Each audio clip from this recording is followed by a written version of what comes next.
The Enfield Poltergeist. In 1977, a single mother of four in England named Peggy Hodgson reported strange noises coming from her home. At first, it was just a low rumble, but then one day she heard a knock, a loud bang as if someone had slammed a door, but nobody was home except her kids. And when she investigated, she found all the furniture in the house had moved on its own accord, knocking sounds echoing through the empty halls.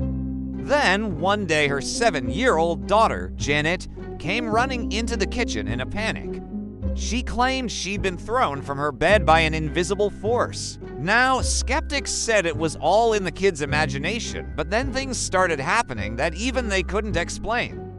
One night, investigators and journalists were sitting in the living room when a full-length mirror on the other side of the room suddenly flew off the wall and landed on the floor with a crash. Not long after, witnesses saw a wardrobe in the corner of the room shake, and then it, too, crashed to the ground.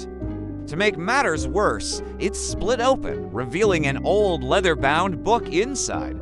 Nobody had seen the book before, and it was filled with satanic verses written in Latin. So shaken were the investigators that they all signed statements confirming what they'd seen that night. Even the police had to admit that they, too, saw chairs moving by themselves. Then there were the voices. They would growl through the children, who were all under the age of 10. The voices were too deep and powerful for such young children, which ruled out any possibility of it being a case of possession. Instead, investigators believed that the spirits of two little girls who'd died in the house years before were trying to communicate with the family. But it wasn't until Ed and Lorraine Warren, the famous paranormal researchers from America, visited the home that things really started to get crazy. Lorraine began speaking in tongues and identified the spirits as the ghosts of two little girls named Bridget and Jane. She said they'd been killed in the house and were now haunting it.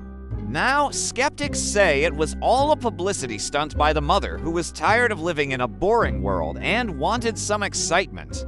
But others say the evidence is undeniable. Two little girls did die in the house, and their spirits are still there, moving objects, shaking beds, and even interacting with people. What do you think? Was it all staged or truly haunted? Let me know in the comments below.